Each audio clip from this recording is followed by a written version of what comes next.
오늘 삼성전자가 신고가 갔는데 이런 영향 때문 아닐까요? 그리고 TSMC가 AI 반도체 투자에 있어서 어떤 투자적인 힌트를 주는지 알아봐야 할 때가 아닌가 싶습니다. 일단 TSMC 실적이 작년 최대 실적이 나왔다 데이터로 확인을 시켜줬습니다. 작년 매출 같은 경우에 순이익 같은 경우에 적어놨습니다. 작년 4분기 기준으로 매출과 영업이익 단 사상 최고치 쓴 흐름들이 나타나면서 서프라이즈를 기록을 했는데 AI가 워낙 메가 트렌드이다 보니까 AI 칩 수요가 늘면서 이 공장에서 만들어주는 힘 고스란히 느끼실 수 있었겠죠. 그러면서 해외 매체 같은 경우에도 호평을 했습니다. 대표적으로 로이터 들 수가 있는데요. 트럼프 관세 불확실성, 그러니까 트럼프 대통령이 AI 반도체에 때리는 관세에 대한 불확실성이 있음에도 불구하고 이 기업들은 사실상 AI 칩 수요에 대해서 긍정적이고 또 이런 것을 돈으로 벌어져 줘야 되기 때문에 관세 불확실성을 이기면서 수익성은 견조하다 이런 얘기를 했습니다. 블룸버그 같은 경우에도 미국 칩 설계 업체들의 낙관론 이런 부분을 뒷받침하는 주장들을 지속적으로 내놓고 있는 바 AI 수요가 장기적인 성장 사이클 이쪽에서 흔들리지 않는다라는 얘기를 했습니다. 머니코드 브리핑에서 TSMC와 삼성전자, SK하이닉스를 비교 분석해드린 적이 있습니다. 과거의 콘텐츠를 찾아보면 나오는데요. 당시 TSMC 시총은 2천조가 넘어가는데 삼성전자는 800조, 시총 말씀드리는 겁니다. SK하이닉스는 500조, 이런 부분까지 못 가니까. 근데 우리가 훨씬 잘 보고 있는데도 불구하고 이렇게 시총 차이가 크게 간극이 벌어질 수가 있느냐라는 의문을 제기한 적이 있는데요. 그 컨텐츠를 찾아보실 것을 좀 말씀드리고요. TSMC는 어쨌든 시총이 약 2천조 넘어가면서 아시아 최대 규모면서 삼성전자의 2배 이상 시총을 견조하게 가져가고 있는 그런 상황입니다.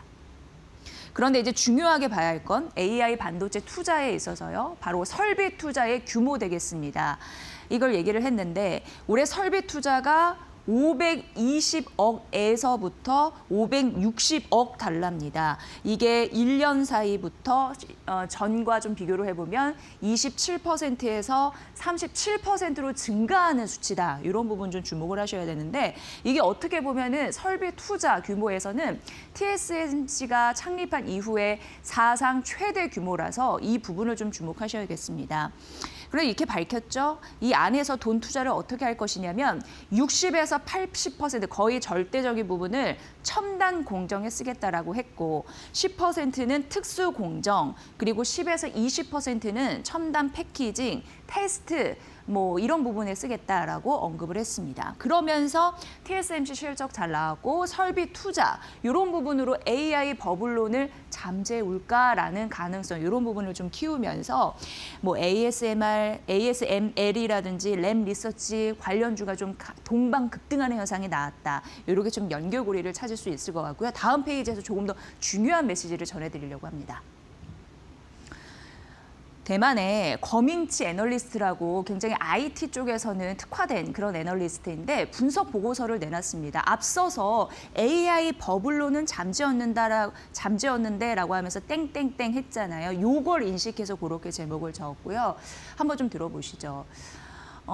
올해 설비 투자가 TSMC에서 520억에서 560억 달러를 제시했다라고 말씀을 드렸습니다. 그러면서 이렇게 제시를 한 거는 이게 이제 사상 최고의 규모라고 말씀드렸는데 설비 투자단에서 엔비디아 쪽에서 워낙 강한 수요의 동인이 있다 보니까 이렇게 설비 투자를 한다라는 부분을 좀 언급을 했고요. 워낙 TSMC가 이런 캐펙스 투자에 대한 그 데이터를 제시를 했대 보수적이라고 합니다. 그러니까 보수적이라고 하는 거에 좀 초점을 맞추시면 될 것 같고요. 그런데 이제 애널리스트 같은 경우에는 올해 실제 집행액이 훨씬 클 수도 있다. 워낙 예상치는 적게 얘기하는 TSMC의 그런 관행상 실제로 집행되는 액은 더 클 수 있다라는 언급 이런 부분을 좀 우리가 눈여겨보시면 될 것 같고요.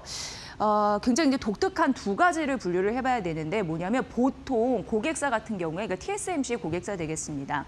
협상을 할 때 캐파 협상 어디까지 만들어줄래? 이런 부분을 협상을 하는데 역시 젠슨왕 같은 경우에는 통 크게 부지, 그러니까 땅을 두고 같이 이런 땅을 좀 확보해서 해보자라고 얘기를 한다라는 것에 초점을 맞춰야 된다라는 언급을 했습니다. 그래서 실제 젠슨왕 같은 경우에는 대만의 타이난에 가서 그 펩 18, 펩 18 그 인접한 이런 땅 부지를 확보하기 위해서 여기 보시면 P10 있고 P11 있잖아요. 이 부지 확보를 위해서 나는 비용을 지불할 의사가 있다라는 얘기까지 했습니다. 그러니까 다른 고객사 같은 경우에는 평상 어디까지 설비 투자, 뭐 생산을 해줄 수 있나요?라고 물어보는 거에 반해 젠슨왕은 통 크게 내가 땅을 확보할 수 있게 뭐 돈을 쓰겠다, 같이 이런 부분으로 하자. 이런 좀 접근 방법이 다르다라는 얘기를 하고 있는데요. 이 당시만 하더라도 펩 18 같은 경우에서 P1에서 한 P9까지 어느 정도 그 윤곽은 나왔다고 하는데 넘어서 그 다음 부지, 그 다음 땅까지 이런 부분으로 좀 얘기를 했다라는 부분에서도 좀 생각해 볼 거리가 있는 것 같습니다. 근데 이게 뭐냐면 앞으로 최대 반도체나 AI 기업에서 뭔가를 투자를 할 때 이렇게 젠슨왕처럼 통 크게 땅을 선점하겠다, 비용을 과감하게 제시하겠다, 선불로 내겠다 이러한 흐름이 없을 경우에는 투자를 하고 싶어도 만들어줄 수 없는 상황이다라는 거를 이 권밍치 애널리스트가 언급을 했습니다. 그래서 이게 과연 AI 반도체 투자하고 싶어도 한계가 있지 않겠느냐라는 걸 얘기는 한 거거든요. 그래서 굉장히 중요한 내용이 될 수 있겠다라고 했고 그 TSMC가 어떻게 보면 전 세계 1위의 그 파운드리 만들어주는 그런 기업인데 수요 승인 기준이 굉장히 엄격하기 때문에 고객들이 아무리 요청해도 그거에 비해서 적게 만들어줄 가능성이 있고 워낙 뭐 땅 투자까지 하겠다고 하는 젠슨왕이 있기 때문에 젠슨왕의 그 엔비디아 그런 부분으로 강하게 좀 하다 보고 남은 고객사들 챙기다 보면 다른 고객사 같은 경우에는 아무리 투자하고 싶어도 그 여한, 그 제한이 될 가능성이 있다라는 걸 언급한 굉장히 중요한 시사점이니까 이 부분도 참고를 해보시면 될 것 같습니다. UBS에서 약간 경고성 메시지의 분석 리포트를 내놨더라고요. 미국 투자하시는 분들 참고 사항으로 생각해 보시면 될 것 같습니다. 여기서 뭐라고 얘기하냐면 미국 투자자들이 시장에 대해서 과도하게 지금 기대를 하고 있는 것 같은데 그러한 부분에 대해서 우려스럽다라는 얘기를 했습니다. 그래서 지금은 신중할 때라는 얘기를 했습니다.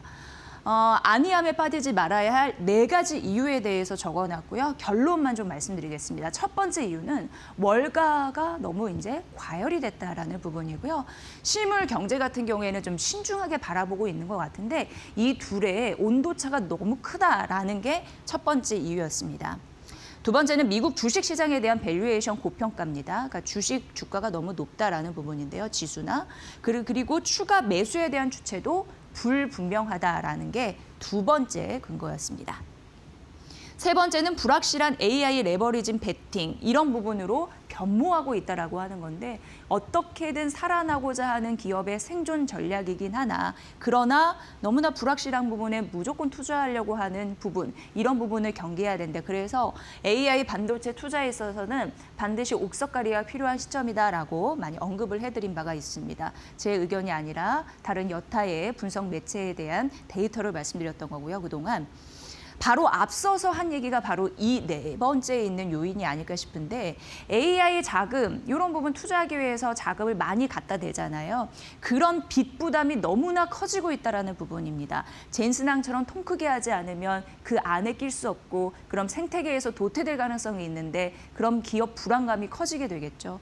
어쨌든 기업별 시스템 리스크가 커질 가능성이 있기 때문에 지금 뭐 많이 가기도 했고 그래서 미국 투자자들 과도한 안주를 우려해야 된다. UBS의 의견이었으니까 이 부분도 전해드립니다.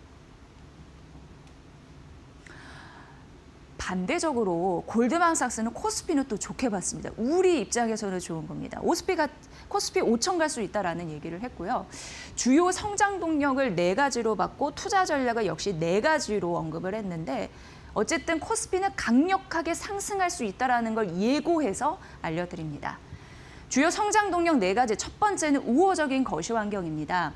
글로벌 성장, 금리 인하에 대한 모멘텀, 달러 약세 이런 부분을 전망했는데 워낙 우리나라 코리아 같은 경우에는 뭐랄까 유동성에 민감합니다. 그래서 이런 부분 나오면은 또 주가가 갈 수 있겠죠. 그래서 이 부분을 얘기했고 두 번째는 삼성전자, SK 하이닉스 같이 메모리 업사이클, 장기 가시화 이런 부분을 얘기했는데 디램과 낸드 공급 이런 부분이 심화되다 보니까 가격, 반도체의 이익이 높아지는 현상 이런 부분을 두 번째로 언급을 했습니다. 세 번째는 지정학적인 그런 리스크를 우리는 기회로 활용할 수 있다는 얘기인데 딱 들어도 아시죠? 미국과 중국 이런 부분에 대해서 우리가 줄타기를 잘하면서 먹을 것, 실익을 챙길 수 있다는 얘기입니다. 미국의 핵심 산업 동맹국으로서 할 수 있는 부분이 많은데 특히 조선, 방산, 전력, 로봇이 대표적인 수혜가 될 수 있다라고 언급을 했습니다. 마지막은 기업 지배구조 개혁인데요. 정부 정책 추진 그리고 주주 환원 확대, 당연히 배당, 자사주 소각 이런 부분이 강화가 되면서 K, 코리아, 디스카운트를 해소할 수 있는 결정적인 해가 될 것이다라고 하면서 코스피 강력 상승 이런 부분을 예고한 겁니다. 투자 전략 4가지를 보면 기술, 하드웨어, 반도체 섹터 되겠습니다. 아시다시피 메모리 들어갔고요. 두 번째는 자본재해입니다. 조선, 방산, 로봇이 다 여기 들어갑니다. 원자력, 전략, 인프라. 이게 미국 재산업화, 지금 미국이 여러 가지 제조업 산업을 재건하기 위해서 그리고 미국 안에서 생산기지를 넓히라고 요구 아닌 압박을 하고 있는 상황인데 그런 핵심 테마가 되겠습니다. 올 한해 헬스케어 굉장히 잘 봐야 된다라고 언급을 많이 드린 바가 있는데요. 탄탄한 실적을 기반으로 해서 작년 부진을 딛고 반등할 수 있는 원년이 될 것이다. 이렇게 골드만삭스에서는 얘기했습니다. 그리고 플러스 알파로 K컬처 관련해서 얘기를 했는데 엔터, 음식료, 화장품 이런 쪽이 해외 매출이 급증할 것이다라는 가능성을 언급을 했습니다. 그리고 코스피가 잘 갈 수 있는 데는 역대급 이익 전망이 된다라는 언급을 했는데 올해 우리나라 기업들 이익 성장률 굉장히 가파르게 봤더라고요. 53% 정도 예상했습니다. 굉장히 좋은 수치이고요. 그리고 그럼에도 불구하고 밸류에이션은 여타 다른 글로벌 국가 대비해서 저평가되어 있다고 했습니다. 저평가되어 있다, 이익은 성장하는데 긍정적인 모멘텀 될 것 같습니다. 게다가 워낙 강세도 전망했습니다. 오늘 다시 환율이 1,473원까지 올라가는 흐름들이 나타나는데 일단 그래도 2분기 금리 인하 한 차례 정도는 예상을 했더라고요.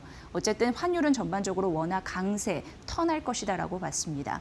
골드만삭스가 가까이에 코스피 5천 갈 수 있다라고 하는 핵심 근거 4가지 그리고 전략 4가지 살펴드렸으니까 잘 참고해 보시면 될 것 같습니다.